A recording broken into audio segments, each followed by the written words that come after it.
Hi, everyone. Hi, everybody. Hello, hello. Welcome to Blockchain Hi, guys. Day. Super nice to have you here today. Happy to be here. Nice. And yeah, super excited to see everyone here today. And yeah, in general, we have a couple of different activities. First one will be this interoperability panel, where we're going to discuss a bit the future of interoperability together with these guys here. And yeah, in general, we have Luca Franceschini here from SafeChain. I guess. Nice to meet you. We have Dushan here from RGB. It's RBF, but don't worry about it. Cool. And Robert here. Nice to meet you. So a quick round of introductions. So SafeChain. Yeah. A bit before, I would go back a little bit to understand a bit your initiatives within this space. And in general, you come from working with Hyperloop, you work with the Ethereum Foundation, you work with at Barcelona Supercomputer Center, and it's a lot of different initiatives that brought you into this space. And interesting to see how you're going with SafeChain. Tell us a little bit more about what your initiatives are there and what you've been doing lately. Sure. So yeah, I'm Luca Franceschini. So at the moment I'm developer relation at SafeChain, which is a cross-chain DEX built on Cosmos. And basically SafeChain created back then like 1 hour, 1 year and a half, like the first Ethereum to Cosmos bridge. And now it's going to release the second iteration of the bridge that is going to be Omni EVM. And there's going to be margin trading. And right now I'm developer relation at SafeChain. And like you said, my path was going through Hyperloop. Like I started getting into the space in 2017. And yeah, I worked on self-sovereign identity for Hyperloop, transportation technologies. Then I joined a scientific investigation on the Ethereum 2 clients analysis. I mean, right now it would be the consensus layer. So at the Barcelona Supercomputing Center, so it was a really cool experience. And yeah, now I'm basically developer relations, so which basically means how to empower developers like to actually build on SafeChain and like getting all the technical communication with stakeholders like spinning basically. So yeah, exciting times I would say to be here. Nice. Yeah, really cool journey. Nice to hear. And over to you, Dushan. A little bit about your history and background and what made you sit here today. So, hi, everybody. My name is Dusan Kovacic. I'm the Chief Investment Officer in RBF, which stands for Rockaway Blockchain Fund. We are an investment fund with roughly 500 million assets under management. Historically, we have been very strong in infrastructure. Back in 2018, for example, we invested in Solana. But that does not only apply to layer 1. We also like oracles, indexers, for example, switchboard or packet network. And we are very hands-on investors because in addition to the VC arm, which is our main business, we have an engineering arm and where we pretty much do the hands-on stuff. We run staking infrastructure today. We operate 15 nodes. We don't like AWS or Hetzner. We have our own. I would say Rex in a data center, which is owned by one of our investors. And in addition to that, we also built products on protocols which we invested. For example, right now we are building a liquid staking module for one of the protocols that we invested back in 2018. I don't want to spoil the name, but it will be announced in the Cosmoverse, so it's in the Cosmos ecosystem. Nice. Thank you. And Robert, you have been working at the Web3 Foundation before starting your own initiative. So if you could tell us a little bit what you've been up to lately. So those actually like overlapped. Yeah, so back in the day I was a altcoin and Bitcoin miner. And the sun made sure that there was sufficient heat that quite a few of those GPUs melted. Yeah, you don't forget the smell of molten plastic. Yeah, then thereafter I worked on like a early proof of stake, like the Sunny King style, like that when it was still like modeled after how proof of work worked, and then some CBC Casper thereafter. And then I work with the Web3 Foundation as well, and with Parity, we work on Polkadot bridges mostly. And then my own startup, so one of my co-founders came up with a cool protocol for making atomic swaps work for Monero. So for those who have been following the history of atomic swaps for a bit, so they usually require like the HLC style swaps. They require on-chain logic on both sides so that you can have time locks. And Monero is a very minimalist technology, so it doesn't even have time locks. You can just send around money. That's the one thing it's being used for. So he designed a protocol, Hash designed a protocol for making it work for Monero as well. So that's what we're currently implementing. It's going to hit mainnet soon, TM. Yeah, so I work on that, and I also still work on Polkadot bridges. So I personally like approaching interoperability from the both extremes. Like Polkadot is very cool tech that is super expressive. Like it's hard to beat the expressiveness that Polkadot has, like while still being scalable and very performant.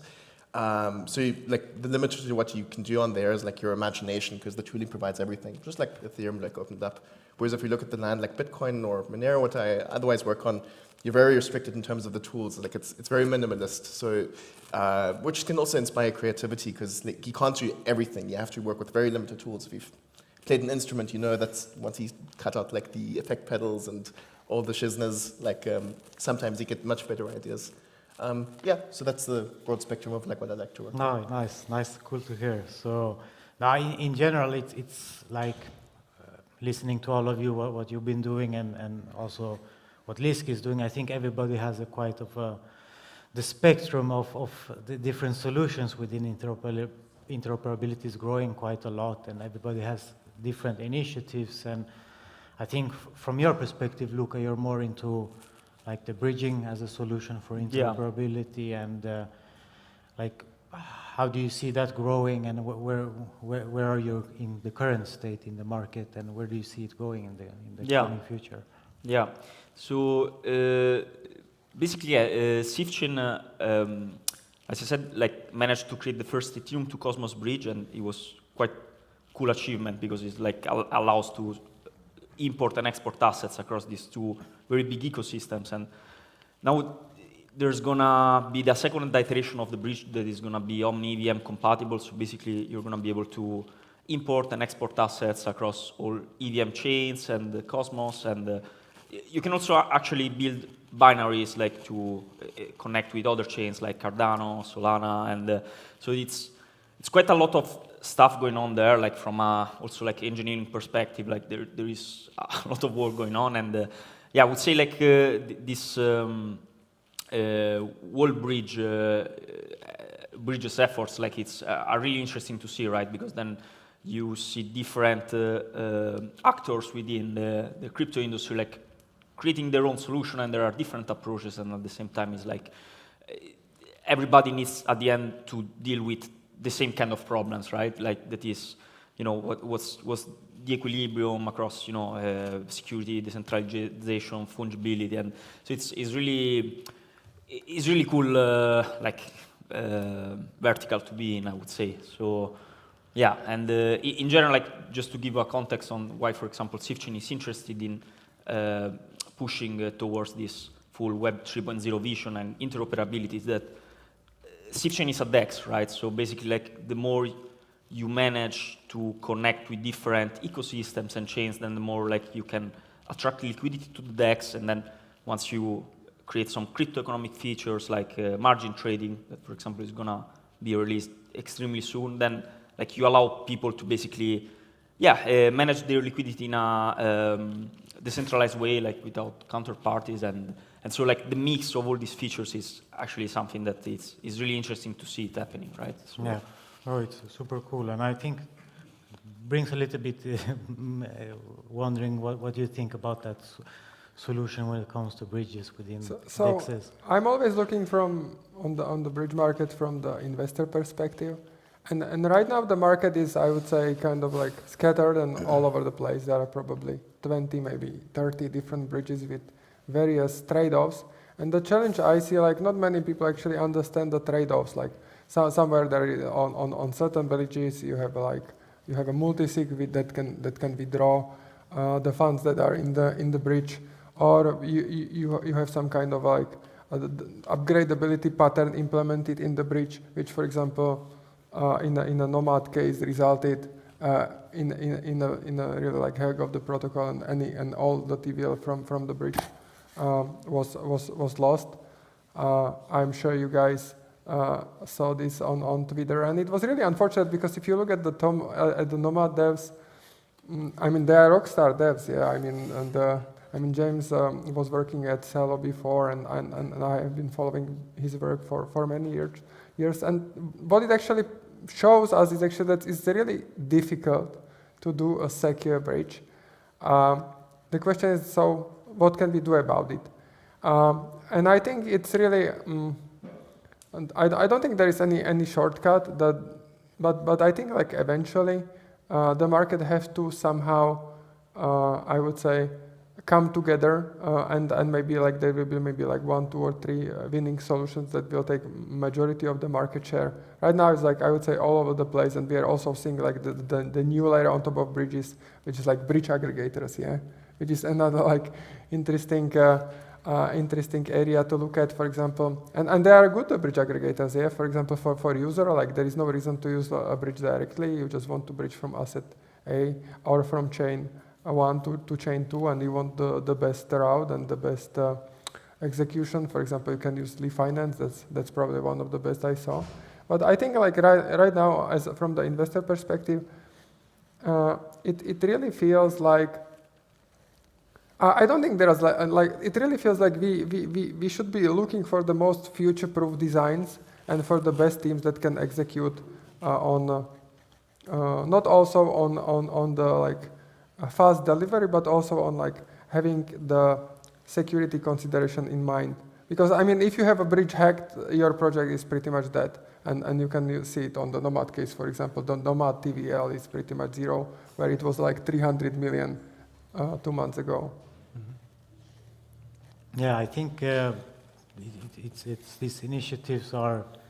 It's nice to hear about how different they are in general, and looking at this specific case, the security question pops up as a big red flag, and yeah. But this will be figured out. I think that's very similar what was out there in regards to centralized exchanges. Yeah, like you remember in 2015-16, like there were so many centralized exchanges being hacked, or the founders just got lost with like 200 million, like the Quadriga exchange, yeah, from Canada. But I mean, there will be best practices figured out, but the problem is like it's all financial assets which are like real, so there will be a lot of, I would say, collateral damage while the bridges improve in their security, which is very unfortunate because I don't really actually see any other way how this could be done. Like this has to be like figured out. yeah. Yeah, I agree with Dusan that there's it's mostly about trade-offs being made, like in these bridges, and also some of these trade-offs should hopefully disappear over time. So I hope we currently have a lot of centralized bridges that I hope will just disappear. That's not a bad trade-off to make once the tech is there to do it, and like the tech is emerging. So like I think like within let's first say like I mean bridging is one solution for interoperability, and on that end like for me the way to go is like to have like a two-way like verification of both sides, so that like you have for instance like a light client running on one chain verifying what the other one does and vice versa. So you don't like need like a centralized like multi-sig, for instance, because that's especially that construction this year has led to like many like very painful hacks. But yeah, that being said, I don't think bridges are like the only solution for interoperability. I think it's a very good solution if you want to still retain financial exposure or coupling to the other chain. Otherwise, not only atomic swaps, but also, for instance, like things like Thorchain, where you have like another chain that does an exchange of the native assets, gets rid of a lot of the security problems that you have with bridges. So they may be preferable, like for some other cases. Yeah. So again, like there are a couple of trade-offs that you currently have to make with bridges, and I hope a lot of them disappear. and that we get much leaner bridging implementations. So the issue comes, like, especially when you do these things securely, if you want to build like a secure bridge, often it has to make very bespoke solutions for like understanding the security model of the other chain, because you're going to be coupled to it like for the life duration of like whatever asset that crossed across it. But the more minimal you can make this coupling, first like there's like less data that you have to transfer, and also like once one of the chains changes, like just from a coding perspective, like the refactor to like accommodate for that becomes much easier, or the on-chain governance becomes much easier. So I hope like on that side, like zero knowledge proofs like help that you don't have to make that trade-off, that you can have your cake and eat it too. Yeah, that's my hope there. No, that's cool to hear. Thank you. So in general, like hearing that, Luca, what would you say like are the thoughts when it comes to like in the current state? I think we haven't reached a fully decentralized world yet when it comes to this, and how would you say that goes hand in hand with the security of in general scaling up on these solutions? Yeah, it looks like we are still on experimentation phase, in the sense of that different teams are trying different approaches, each one with their trade-offs, and different projects have their own solutions and they make their own choices, and it still needs, like, there is a whole new batch of technology that needs to be delivered in order to, for example, tackle these issues of security and also efficiency, decentralization. Like, for example, zero knowledge is very interesting technology. Like that, it's could be applied to bridges, right? Because at the end of the day, like, you just can batch transactions together, like you merkleize them into a zero knowledge proof, and then you just submit the state to the counterparty chain, and like it looks there is still a lot of innovation to be done, and at the same time it also feels like there has been already a lot of innovation happening, so it's never tiring, right? And when it comes to decentralization, then it feels like there are different steps together, because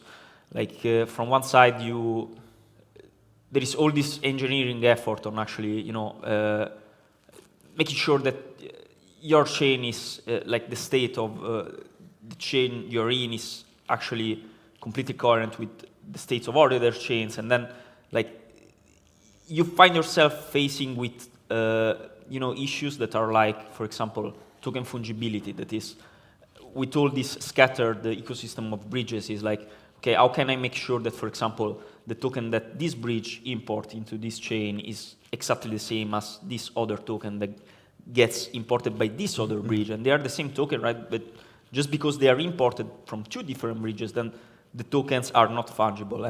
And the interesting things is that even here there are trade-offs, right? Is because like the more you go towards token fungibility, that is, for example, like a conversation that SIFChain spin off back then, but the more you are actually connected with the security assumption of other chains, and then you're like, like it's everything can potentially be a contagious effect from, let's say, a bridge getting hacked, and then it has some repercussion also if, for example, a chain halts or whatever, and on the other side, right, it's there are other approaches also, like, for example, you could create a liquidity pool where you actually, let's say, have bridged token that can be swapped like within the market, and so you are actually not making them fungible, but the fact that you allow traders to actually perform swaps between them, then it's kind of a way, to fix this fungibility issue. But all I'm saying is that like still there isn't a golden solution at the moment, and it feels like teams are pushing hard for innovation and with their vision and their approach and the consequences of the trade-offs they need to make, and until a new iteration of technology like ZK, zero knowledge, can bring to the table. So yeah, it's really really exciting. No, it's super cool to hear this thing about zero knowledge and how it can be applied to this technology. And like in general, I know you also touched a bit upon this before about zero knowledge, and how do you think like it looks in the coming time?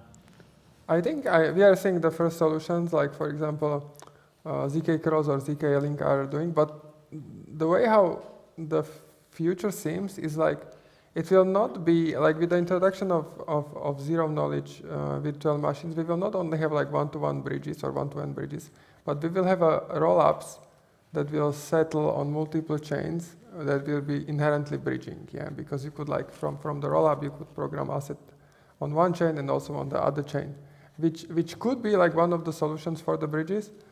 The question is like, is this really what the ecosystem will accommodate? Because like if you do a rollup that settles on multiple chains, it will have it probably with its own virtual machine that will have to be scaled the same way as a layer one would be. So you need to like educate on the virtual machine and get the devs. So this is a technological solution that would be probably I would say elegant, though it faces the same challenges as layer one. So I would bet on it as an investor, but I mean whether it will succeed, I mean it's too early to say. No, I understand. And looking at this from a more general perspective when it comes to understanding the future of the innovation, like what are we expecting to see in the coming years out of these different solutions? Is there a clear winner out of it, or is it someone is sticking out, or are we do we need more innovation to get to this stage? What are your thoughts about this, Robert? Right. So I think firstly we should get rid of all these multi-sig bridges. I think that's the number one thing we should cull. The one thing that, well, the one thing I will say to that, because like Thorchain's model, for instance, like quite similar to that, like where you have I mean, it's not, of course, not the only one, but where you have like some other chain that then locks these assets and like does the native transfer. I think that's a pretty good compromise, like on the UX versus security side. Like you're trusting. Well, there's some trust that you have to put in when you're sending in the money, but when you get it out on the other chain, you don't have to trust that bridge anymore because you're actually getting the native tokens on the other side. Yeah, so that's one direction I can see this growing, and like for me, it's like yeah, broadly like three different paths I see it growing. And on the one hand, you have bridges, and hopefully they will have like fewer and fewer trust assumptions about the other bridge being made. I mean, I think there was a good discussion like by Vitalik about like cross-chain and like multi-chain, and the way it compared is like, so once you start having like cross-chain, like if you're just staying within one system, then if you ever have to revert the state, then at least you get back whatever had in the old state.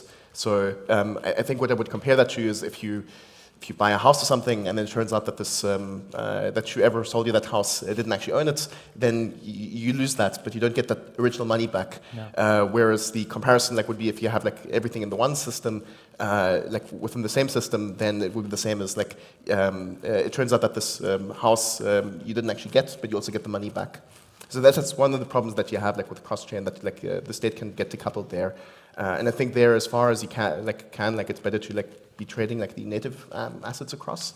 But yeah, that's the one direction I see that growing. And so for bridges, like you need like your trust assumptions, and on the other side, if you're doing like exchange of native assets, I think what's a really powerful technique there is to try to actually understand have as little on-chain enforcement of the rules as possible, and to settle this in off-chain protocols. That's on the one hand more attractive for scalability. Because there's less complicated logic to run on chain. It also, you can start building private protocols because only the participants enforce the rules of it. What else is good about it? I think that's good enough already. If I can add, I see like the bridge complexity is high even in like classification, because sometimes, I mean, the basic functionality of a bridge is like relay a message, yeah? Like you just send some information from one chain to another. Then if you go like stack higher, you have the liquidity pools. So you don't have just the messaging, but you also have assets. And if you go, so you transfer like Ethereum from Ethereum to, I don't know, Moonbeam or somewhere else. And one level on top is DEX. So you just send one Ethereum and you get, I don't know, like Moonbeam token on another chain, yeah? So given like, there is so many projects that just combine these layers, like some of them are just solving messaging, some of them are solving like all three stacks. It really feels like it's still like very, I would say, very early, and like which model or which decomposition of the stack will be the future proof. I would say it's quite early to say.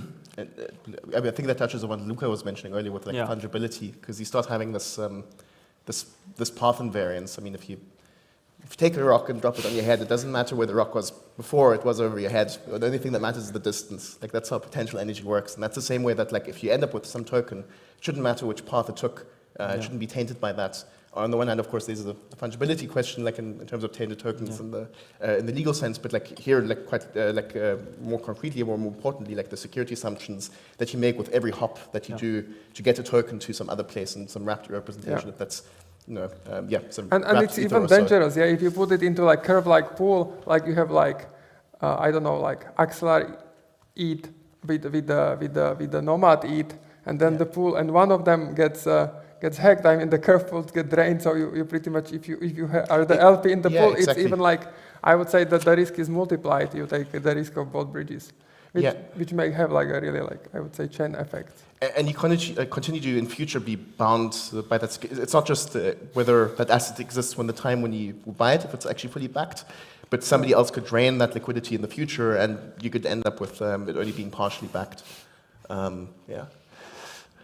A lot of sad stories and a lot of Kleenexes and tissues that crypto scene's handed over in the last few years. It makes sense. Makes sense. Yeah. So I mean, one approach to like this path invariance or like this fungibility problem is to have like canonical representations.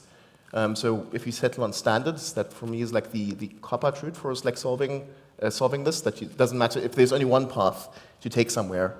Like if say there's only one way to go from Polkadot to Cosmos or from Ethereum to Cosmos, whatever. Like then a lot of these problems optically disappear, but that also requires the consensus to actually have that happen.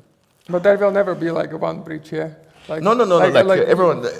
Well, it depends on that financially. It's a free market, yeah. Yeah.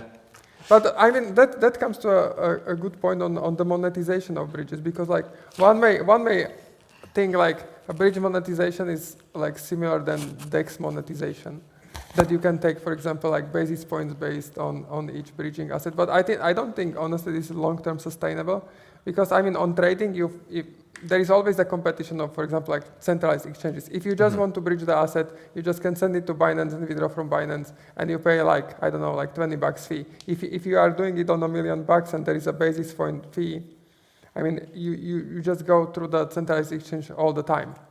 So I would say it's still quite early to see like how the bridges will generate substantial revenue. What do you guys think about it? I think on that front, everyone who's not Ethereum or tries to be Ethereum and isn't Ethereum yet, like the best bet is probably like on-chain governance to finance their bridging solutions to make them cost efficient. And I think you're seeing that crop up across a couple of places, simply because like having interoperability is like very attractive for an ecosystem, so it makes sense for it to finance it itself.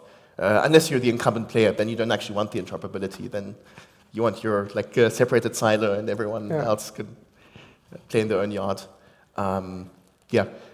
Otherwise, aside from financing via on-chain governance, otherwise it's hard to like have. I think it's best to have like an open market otherwise for the fees. So if you have like some relay or something that there can be a competitive market for these, that this is not set by the chain, what the fee for that should be. No, I think this topic about bridge monetization is really interesting, because usually teams, get founded usually to release the bridge, but not always like to release it into a production stage, right? And if they do, then there not necessarily be enough money to, updating the bridge into different versions and tackling security issues that may pop up during time. So like it feels like bridge monetization is actually also one of the key topics on like what's gonna make a bridge work in the long run, right? Because then if like users are not necessarily willing to pay to import and export their assets across different chains, if there is a free market on which like you can do cheaper in another bridge because they don't charge any fees because let's say they have another monetization strategy. And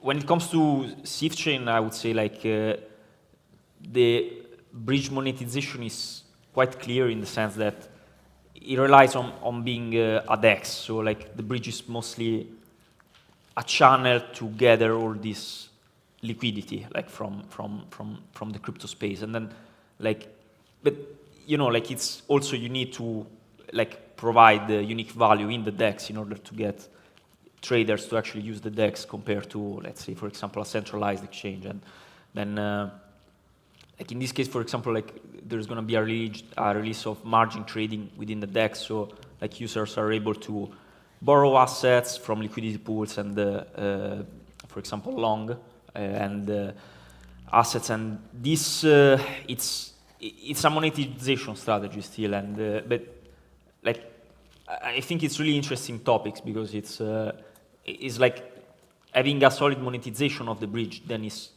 one of the way in which you can actually make it sustainable in the long run, because if not, it really risks of being a bridge that works for a while, then maybe something happens and then there is no more liquidity and then the fund stops, So you think that it's the like incentive that is driving the development and the initiative I at think the moment? there is also a strong component in that, in the sense of like what's at the end of the day, like who's gonna pay the engineering who actually keep the bridge evolving. It's not a product that you do once and you say, okay, I'm gonna chill here and then nothing happening. And no, it's just constant and ZK stuff. And then it's like, okay, like you need to increase. Like you need, the tech stack may change and you need to adapt. So like if there isn't a clear proposition on how to have a solid foundation to get the operation spinning, then it can be an issue, I think. So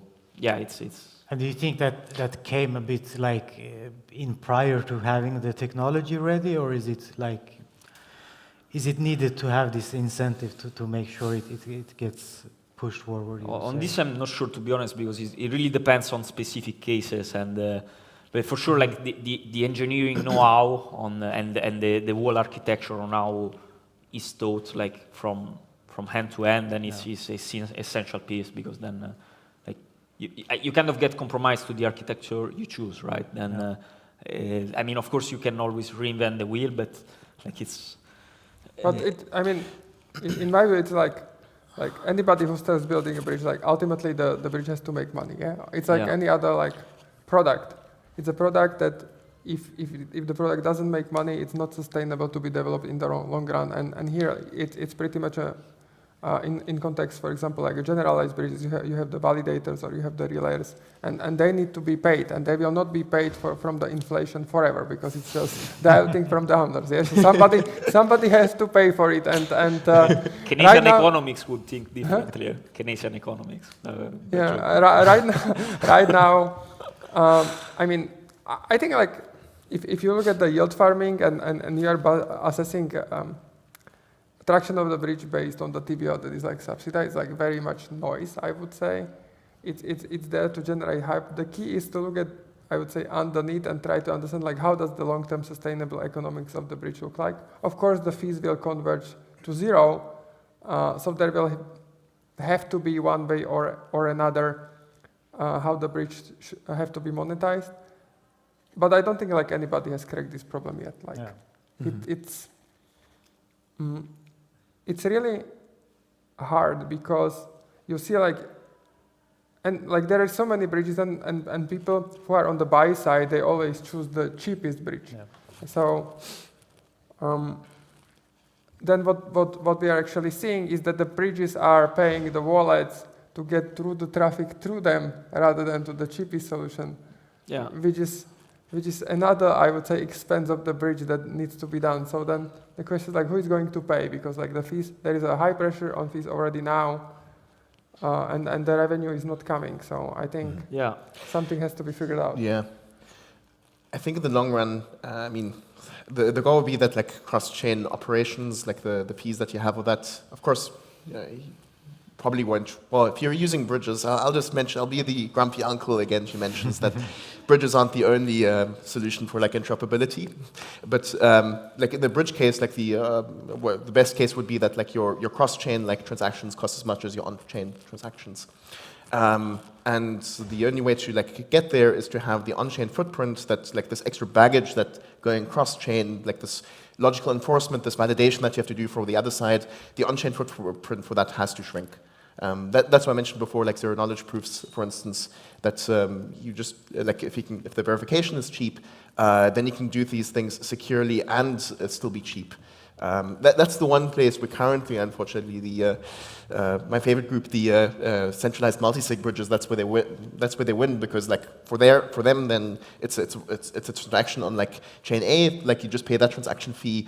Then there's some fee that's in there that's just based on them like being monopolies or like being like the what's the word, like if you're for both the single supply and the single but they're just monopolies. And on the other side, they also just have to unlock the funds, and it's just normal transaction fees. And the problem is like doing this right with like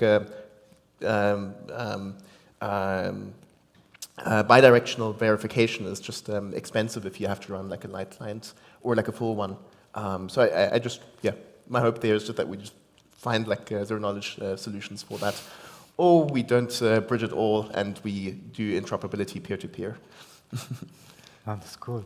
Any thoughts on this from your perspective? Yeah, no, I think it's yeah, like it's good insights. I think there is a lot of as we talked before, like there is a lot of innovation going on, and for me personally, zero knowledge, it's amazing technology. So it really would be cool to see it like embedded within this interoperability kind of framework. So and this I think is circled back to the fact that at the moment there are just different approaches, and there isn't a clear winner after all, but also because not all the cards are on the table, right?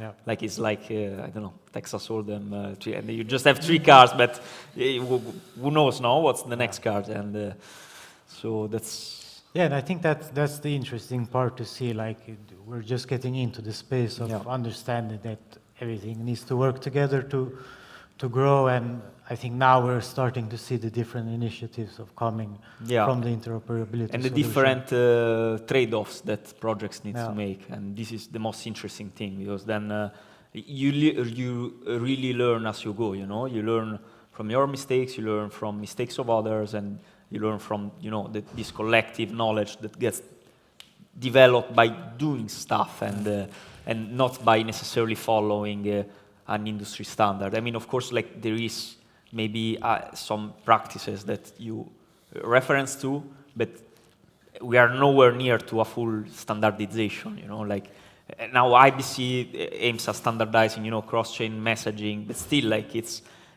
not every chain is implementing IBC. So it's like, even in cross-chain messaging, like we still need to see some kind of standardization, and it's like, what's gonna look like, and so that's where we're at, I guess. No, that's cool. No, that's awesome. And yeah, I think from the Lisk perspective also, we're not really focusing on bridges. I'm not going to get deep into this because we have a presentation from our research officer about Lisk Interoperability. So yeah, looking forward to dive in to that also after this panel. So that was really nice to hear your thoughts about the future and what your initiatives have been in this space and where you're going at. So really thank you for joining and being a part of this panel. Thanks you for having us. Thanks Thank for you. hosting, Thank you Aaron. for- Nice, thank you. Thanks for listening.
guys anymore. I will try to stay on this side of the stage so I don't stand in front of the slides. But if you can't see well, maybe you need to move over a bit on the other side. Good evening, everyone. My name is Jan Hackfeld. I work as Chief Research Officer on the Lisk project. And today I want to talk about Lisk Interoperability, cross-chain certification in a multi-chain ecosystem. And there we go. Here we got my slides. So this is the title of the presentation today. So it will be quite a deep dive into the Lisk Interoperability solution. And so the outline of the, just a second. There we go. So the outline of the talk tonight is, first I want to give a short industry overview. It will be very much condensed, but just for those of you who don't know Lisk and the approach Lisk is taking, just to put Lisk in the general picture of scalability solutions. And then in the main part of my talk, I want to talk about Lisk interoperability, starting with an overview and then covering the three main building blocks, which are certificates, cross-chain updates, and cross-chain messages. So let's get started with the industry overview. So here, my ambition is not to cover everything. It's just really very much incomplete. I just want to make a bit of comparison between two main approaches towards scaling. And one is what I call here sharding, and the other one is the independent chain architecture. And in the sharding architecture, which you maybe are familiar with from the Polkadot ecosystem, or also with the initial Ethereum 2 design, you have a shared set of validators, which are then where you dynamically assign subsets to different shards. If you don't know what shards are, just think of them as different blockchains that kind of run in parallel to achieve better scalability. And in the sharding architecture, you also have a shared consensus. So all the state transitions that happen in the different shards, they would be finalized together. And in the same way, if, for example, for some reasons, some proposed state transitions are not finalized but need to be rolled back, they are also rolled back together. So the evolution of the state, the different shards from one finalized state to another happens in a kind of synchronous fashion because the consensus is shared in this architecture. And also the state is shared, so you have a global state, but each shard is responsible for its own substate and evolving the substate according to the local state transition function of the shard. And as I mentioned, the examples for this kind of architecture are Polkadot with the relay chain and the parachains, which is the term they are used for shards, and also the original Ethereum 2 design with 64 shards. Then, in contrast to that, in the independent chain architecture, you have a local validator set, which is just based on typically the native token and some custom validator selection protocol. Typically, this is some variant of proof of stake. For example, in Lisk, we have the Lisk main chain. We have a depost algorithm to select the active validators, and the selection is based on the native Lisk token.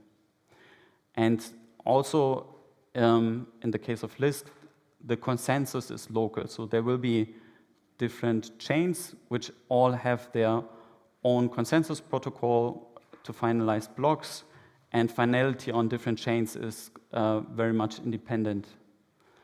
And also each chain has a completely separate state and state transition function, which just means that the transactions that are valid on the Lisk main chain are maybe very different from some transactions that can be issued on some other chain in the Lisk ecosystem. This independent chain architecture is an approach that is taken, for example, by Cosmos and also by Lisk to achieve scalability. And what is here the shared framework is that you still want all the blockchains to talk to each other, so you have some kind of shared framework for interoperability, which I know in this presentation call cross-chain certification. There's not really a standardization of terminology here in the blockchain space. I think there are also other terms used for this kind of approach. And Cosmos and Lisk, they have their own flavor to achieve this interoperability. In Cosmos, it's called the IBC protocol, and in Lisk, it's the Lisk Interoperability protocol. Now I just want to shortly give you the main idea behind this cross-chain certification. So the idea is we have two blockchains and we want them to exchange data in a secure fashion. And here in the paradigm of cross-chain certification, you use certificates to facilitate secure data exchange. And these certificates guarantee certain properties. So first of all, the certificates allow to authenticate the state from the sending chain on the receiving chain. Then they allow also to authenticate messages or just in general data that is sent from the sending chain to the receiving chain. They also authenticate changes of validators from the sending chain to the receiving chain, and they are signed by the active validators of the sending chain. So you could also call this approach like running a light client, because what is important here to guarantee and why this approach is secure is that the chain 1 keeps track of the active validators of chain 2, and therefore chain 1 can always check the signature of the certificate and be sure that it's authentic. So this is the main idea. And I know for the remainder of the talk, I want to now go much more in detail how this actually works in Lisk. So talking about Lisk interoperability. First of all, just a quick high-level picture of what the Lisk ecosystem will look like once we launch interoperability on mainnet. So currently it's still in development. We don't have a testnet yet. That's the public testnet is the next big step. But once interoperability launches, the Lisk ecosystem will look like this. So there's the Lisk main chain, and all the different side chains, they will communicate directly only with the Lisk main chain. So this is what we call Lisk main chain routing. And this approach has certain advantages in terms of protocol simplicity and also security guarantees. But of course, the amount of messages that can be processed by the Lisk main chain is limited by the main chain block space. And if one sidechain wants to send a message not to the main chain but to some other sidechain, in this approach, the data would be just relayed, would be forwarded to the specific sidechain. And something we as a research team are also already working on is for the future to also enable direct sidechain to sidechain communication for improved scalability. So then there would be also some kind of horizontal communication between sidechains. All right, so this is the big picture overview. So we saw now that in the Lisk interoperability solution, we always basically have a sidechain communicating with the Lisk main chain. And I now want to give you the 3 main building blocks how this communication is achieved. So the first important building block are cross-chain messages. Cross-chain messages are the kind of standardized container for exchanging data between different chains. And in Lisk, if you process a transaction as part of the on-chain blockchain logic, you can just emit one or several messages. And these messages then can target different other blockchains in the Lisk ecosystem. No, I went the wrong way. The second important building block are certificates that I already mentioned. They are the object for securing the exchange of data. And then the third important object that facilitate this data exchange are cross-chain update transactions, which allow to take the messages and the certificate and submit this data to other blockchains. And for the remainder of the talk, I will now go over these 3 building blocks for Lisk interoperability in a bit more detail.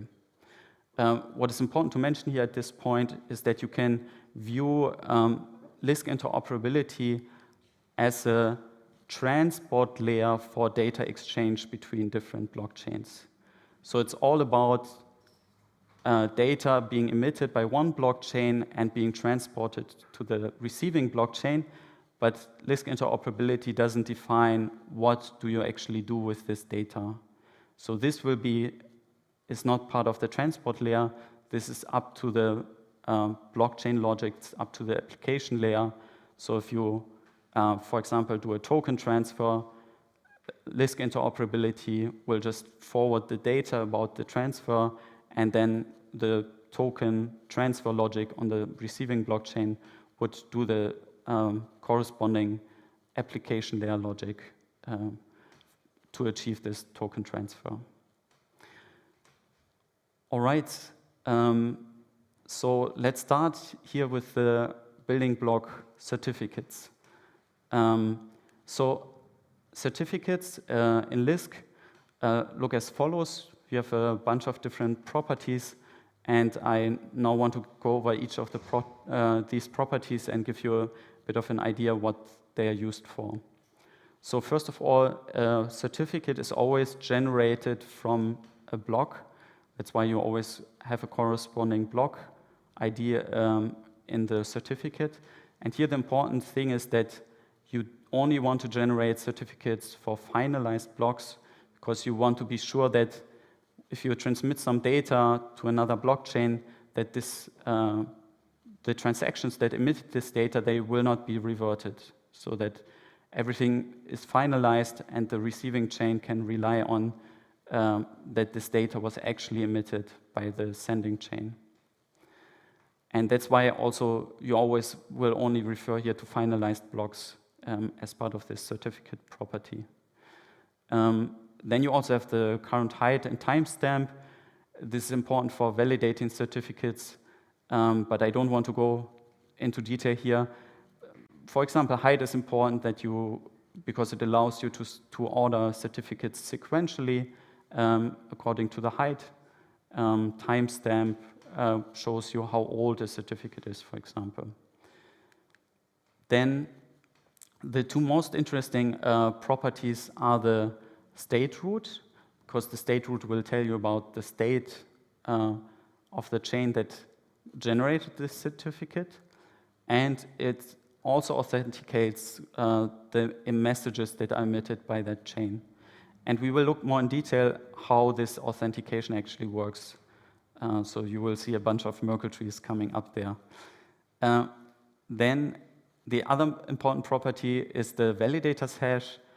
This authenticates who are the current or the future active validators on the chain that generated this certificate.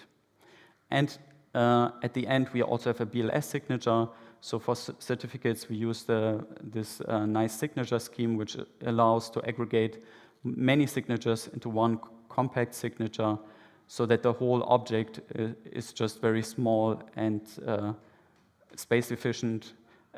If you remember the previous slide, you also submit certificates regularly to other chains, so you don't want to always handle big objects of data. All right, so now that we see what a certificate is, I just want to, for the remainder of this section, talk about the state root and validator's hash property a bit more. And let's start with the simpler property, which is the validator's hash. So the validator's hash is a property that's computed from information related to the current active validators of that chain. And you take into account, or as input, the public BLS keys of the validators and the BFT weights, so the kind of consensus weights of the active validators. So these kind of tell you how important this validator is in that chain. So typically these would be proportional to the stake in a proof-of-stake chain. And then you also have a certificate threshold. This is just tells you which of the signatures are actually needed so that you accept a certificate. But let's look at a simple example. I think then this will become a bit more clear. So here we have a sidechain which just has 4 validators, starting with the validators ABCD. Each of them has weight 1. They all have equal weight. And you have threshold 3, which tells you need at least 3 out of the 4 need to sign a certificate for it to be valid. And now in the sidechain, it happens that the group of active validators evolves over time. So validator A moves out and validator E comes in. Then validator B moves out and validator F comes in. And with the certificates, as I explained at the beginning, you want to inform other blockchains about how your validators evolve. And so the certificates should authenticate these changes of validators. And how does this work, basically? Well, you start with the first validator group and ABCD, and maybe it generates a certificate like this one. And so it's signed by 3 of them, so the threshold is fine. And for the validator's hash, it's not actually what is written there, but like these things are taken as input to compute it. The validator's hash, just a 256-bit hash value. But you take the public key of validator B and the BFT weight 1, also the public key of validator C and BFT weight 1, and so on. And you also take the threshold 3 as input. And because all of this is input to this hash function, you can authenticate this information then on the Lisk main chain. So you could submit this certificate to the Lisk main chain and say, validator A moved out, validator E came in with weight 1, and the certificate with the validator's hash property will just authenticate exactly this change. And then after such a certificate is submitted to the main chain, maybe there's another change happening on the side chain, and again you need a certificate like this one here, which is signed by all 4 validators BCDE, and announces with the validator's hash again that some validators changed. And here the important property is that you want to be able to submit these certificates sequentially to the Lisk main chain to always keep the validators up to date. So if you would somehow skip from this certificate and directly submit the next one, then the main chain would not be able to verify the signature anymore because it doesn't know about the public key E, and so it wouldn't be able to validate the BLS signature. So here the important property is that you want to have is that you always, the previous validator set authenticates the next one, that you can then submit certificates sequentially, which we call the chain of trust property. Yeah, so this is all about the validator's hash. Then I want to come to the next important property, which is the state root. And for this, I want to shortly explain how the state in Lisk is organized. So if you think of the state, in simple terms, it could be just accounts and balances. And in a sense, it's just then could be viewed as a key value map. You map an address to a balance. And basically, this is already how the state in Lisk is organized. Of course, the state is much more complex, but it's all, this basic data structure is just a key value map. And we further have the concept of modules in Lisk. Modules encapsulate a certain type of functionality. For example, we have token module that encapsulates all logic related to tokens. And within one module, all the keys will have the same prefix, which is somehow just guaranteed by how the Lisk SDK is organized. And then, as authenticated data structure for the state, we use sparse Merkle trees. And the root of this tree is called the state root. And that's exactly the property that you saw in the certificate. And sparse Merkle trees are an authenticated data structure, and they allow you to prove that a certain key value pair is in the sparse Merkle tree. So with using the state root, I could prove that my account with this account address has this amount of Lisk as balance, for example. And this is how the state tree, for example, looks. So it's a binary tree because modules have the same key prefix. The key value pairs for one module would be always in the same subtree. And it's just a giant tree. So it actually has 256 levels in theory. So this is just a kind of compressed image, you could say. But now let's get back to why actually have the state root in certificates. Well, the reason was to authenticate cross-chain messages, and this happens as follows. So the state root is part of the certificate. Then you can use it to authenticate something which is called the outbox root of the sending chain, which is just one value in this in the state of the sending chain. And having this, so here I drew it in blue. It could be just one leaf here in the tree. And then using this outbox root, you can authenticate all the cross-chain messages, because the outbox root is really computed from all the messages that have been emitted by this chain. And how this actually works, on the next slide, we will kind of zoom in on the bottom right here.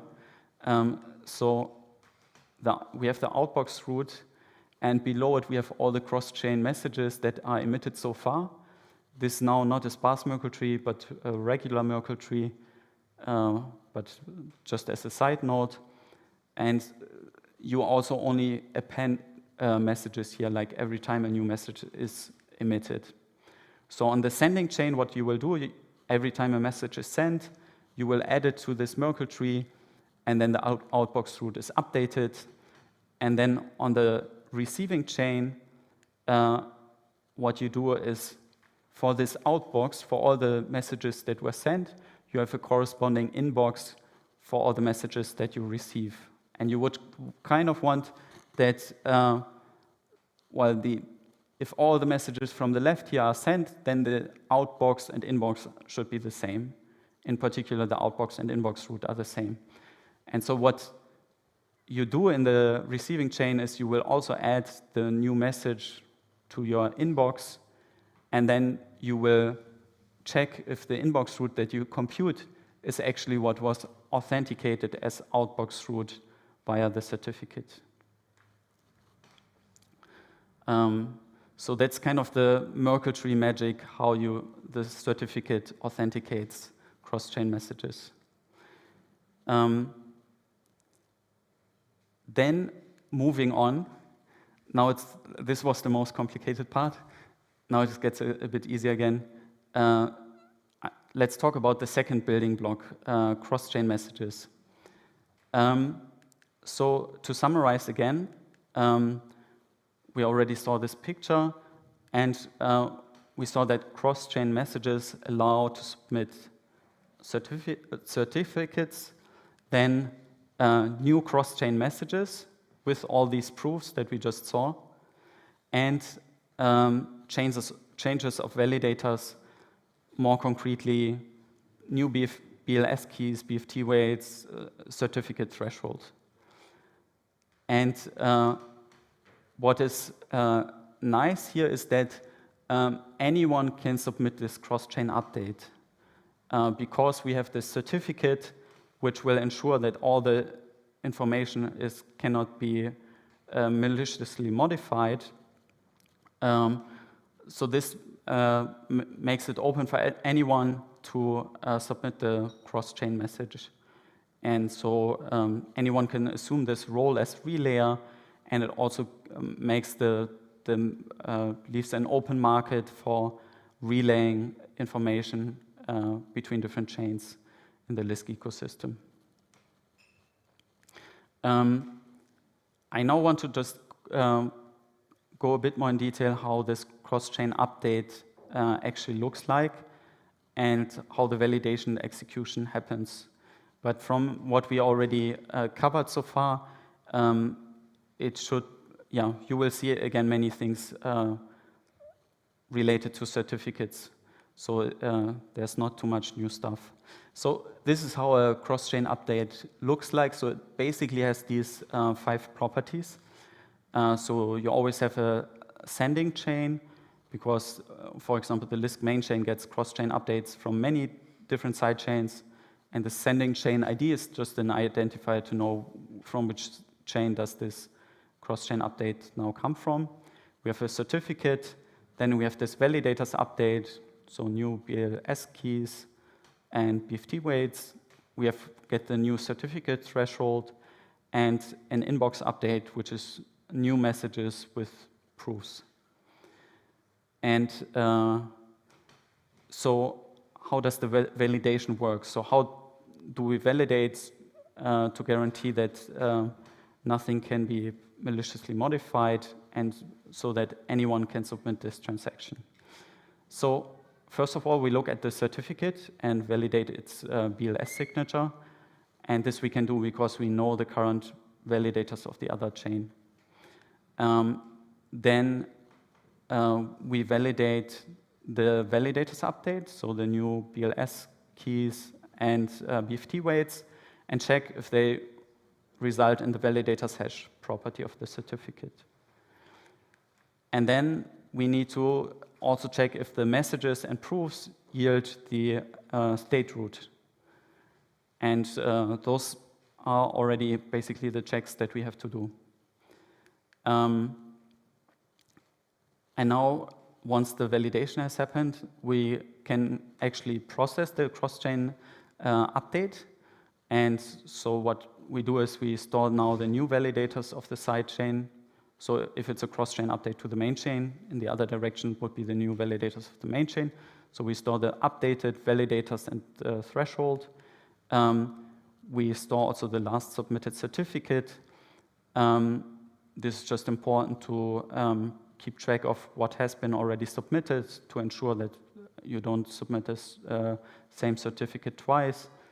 Then you update the inbox. You do the check that was shown before on the, you already did the check that was shown before on the slide. So you now can add the message to the inbox because you know it's authentic and it was actually sent from the sending chain. And then finally, you can actually process the cross-chain messages. Here's where you bridge from the transport layer to the application layer.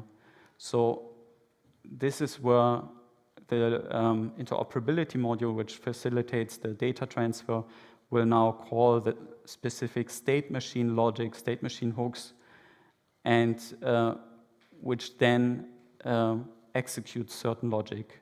So for instance, here we may call the token module and the token module will read the message and then credit a user with certain tokens. And however, it can also happen that I don't actually forward the message to the application layer, but just because it's not actually for my chain, but some other chain.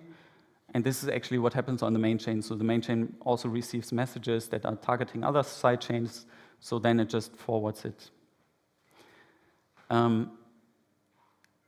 Let's see a high-level picture of this. I think this will also make it more clear. So as I said at the beginning, there's only communication between side chains, direct communication between side chains and the main chain. And the main chain may also forward messages. So here we have a picture, 2 side chains and the Lisk main chain. And side chain 1 now emits these 3 messages. 2 of them are blue, which means they are targeting the Lisk main chain. 1 is kind of pink, and it's targeting side chain 2. So what would happen then is that someone can take these messages, generate the required proofs, and then create a cross-chain update transaction that is submitted to the Lisk main chain. On the Lisk main chain, then the blue messages, they are targeting the main chain, so they will be applied there. The logic is executed, the application layer logic is executed. However, the pink message is not for the main chain, it's for sidechain 2, so this one will be forwarded. It will go to the respective outbox of the main chain, and then, well, the chains progress, maybe there are further messages emitted that target sidechain 2, and again, they can be, anyone can put them in a cross-chain update transaction and then also submit them to sidechain 2. And yeah, so this is the way how then cross-chain messages are routed through the Lisk ecosystem. All right, then the final part, cross-chain messages. This is relatively short and easy. So cross-chain messages are, as I mentioned at the beginning, kind of the standardized container for exchanging data. They are, in a sense, very similar to transactions in Lisk because cross-chain message also just triggers certain logic and you have certain data as input. It's very similar to a transaction, but transactions can only be submitted by users. You have to sign them from your user account. On the other hand, cross-chain messages, they are always kind of emitted by other blockchains. So in a way, you can think of cross-chain messages as the transactions that originate from other blockchains. And if you know a bit about the Lisk SDK and the transactions there, then you will also see that cross-chain messages are quite similar. So these are all the properties of a cross-chain message. We have at the beginning a module and cross-chain command, which identifies the logic that is executed when processing the cross-chain message. For example, it could be the token module and the transfer logic that should be executed. Then, similar to transactions, the messages have a nonce that just ensure the message uniqueness. Then messages also have a fee. In contrast to transactions where fees go to the block generator, here fees go to the cross-chain update transaction. So in a sense, the cross-chain update transaction is a block of cross-chain messages.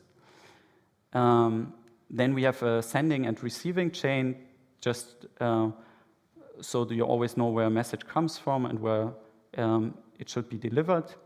And then we have a params property that's just very generic. You can put any data there just of type bytes, and this will be then fed into the logic that is executed in the receiving chain. And we also have a status that is mainly for error handling, but I don't want to go into detail here about that. Just quickly, last example here, a concrete example of a cross-chain message can be a cross-chain transfer, where in the params property you would have an amount, let's say 20, then a token ID, which uniquely identifies a token in the Lisk ecosystem, which could be the token ID Lisk, and then the recipient address could be any address, and sender address could be any address, and you can also add some data as part of this cross-chain message. All right, so this was then the last part, the last building block, cross-chain messages. So with this, I want to wrap up the presentation. These were the three main building blocks for Lisk interoperability: certificates, cross-chain updates, transactions, and cross-chain messages. If you want to find out more about our research, we have a lot of blog posts on our website. If you want to really go deep into the specifications of the interoperability solution, we have them on GitHub. We also have a research forum where you can ask questions, provide feedback, and yeah, thank you very much.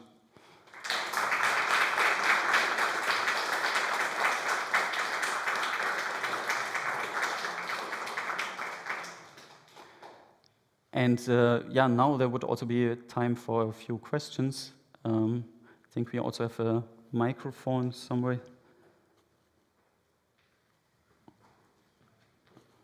Ah, here it is.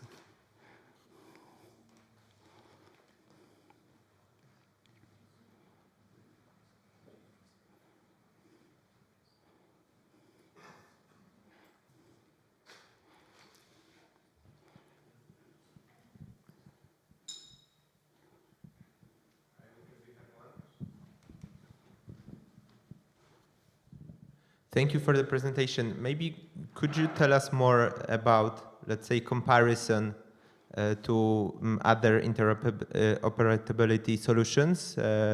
If you can measure, or maybe you did measure the, let's say, percentage efficiency gain from your solution compared to others? Do you have metrics like that? So we are still working on the implementation. Of course, we could do some theoretic numbers about the like how large the messages are, but I think the important part is also just the computation. Like BLS signature validation is relatively expensive. Then you also have all these Merkle proofs, and that's a bit difficult to say just by doing it on paper. How fast it will run, but I mean we have like the kind of theoretic bounds, like algorithmic complexity of it. With respect to computation, so I would think it could be quite difficult to compare. I think we are also not necessarily aiming to have like the fastest, most performant interoperability solution. That's not our primary target, but we want to have the most flexible and easy to use. And of course, it should be fast enough to cover almost all use cases. Yeah. That's about the performance comparison. Maybe some other comparisons. I think what Lisk is most similar from, like a general paradigm, is the Cosmos IBC that I also mentioned at the beginning. Maybe what's special here is that we have like messages are always ordered, and also message delivery is always ordered. So the channels are always, or like the communication is always ordered, Whereas, as far as I know, that's not the case in Cosmos. In Cosmos, you don't have like, you have the Cosmos hub, but I think in principle any chain can communicate with any other chain on very much the same level. That's a bit different for us at the moment. So where also what I didn't cover here in the talk is at the beginning, a sidechain to join the Lisk ecosystem, they just register on the Lisk main chain, and then also there's a registration happening on the sidechain just to kind of set up the initial like root of trust, to say, because the sidechain needs to know what are the current main chain validators, and the main chain needs to know what's the initial sidechain validators, and but that's it. Then you're already part of the ecosystem and can communicate with any other blockchain in the Lisk ecosystem.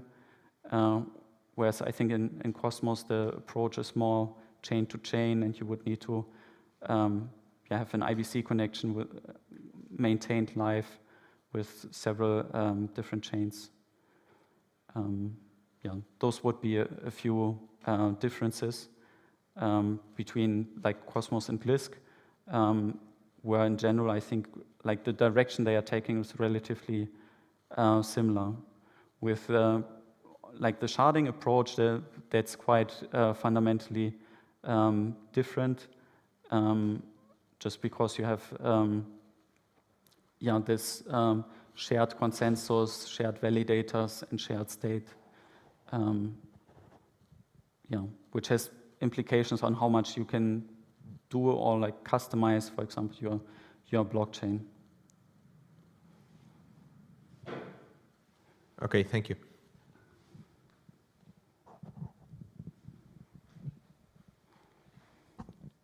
You mentioned that you need a set of the previous signers of the certificate to be able to advance the next certificate.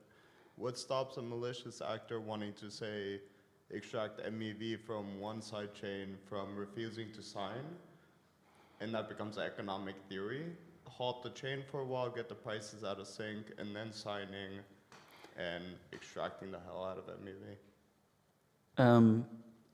Yes, so this could in theory happen. So how we connected the certificate generation to the validators is if you are a validator and you don't sign certificates, then you cannot unlock. And you can only unlock if you signed a certificate that, like, let's say we had this example where validator A moved out and was replaced. So if A wants to move out, they first have to sign a certificate saying, I moved out and I'm replaced by validator E, and only then I can unlock my tokens. So if I refuse to unlock, also my own tokens are stuck, and I mean, it would be also bad for kind of likely the native token of that sidechain would devaluate if something like this happens. How much is the stake for that, for each validator? So this can be very much customized by each sidechain. Typically, you would want that 2/3 in terms of like the BFT weight sign a certificate, so that you need more than 1/3 to be malicious or like stop signing, so that the chain doesn't progress, and then it depends, how you, like, in general, it should be that 1/3 of signing power should correspond to 1/3 of stake. But sidechains are also free to choose a different trade-off here between kind of liveness and like state transition security. So maybe you want to, you're not so scared that validators sign an invalid certificate, but you're rather scared that they go offline. Then you could also say 50%, I choose 50% as threshold, because for my blockchain it's the better trade-off. Better. But it's a good question.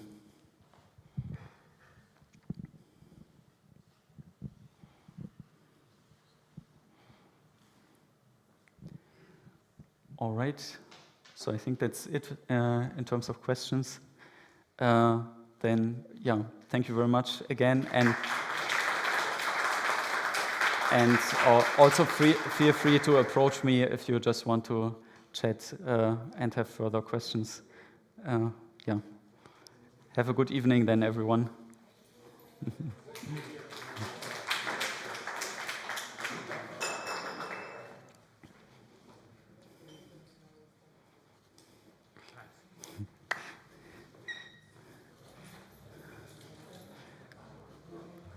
So we are offline.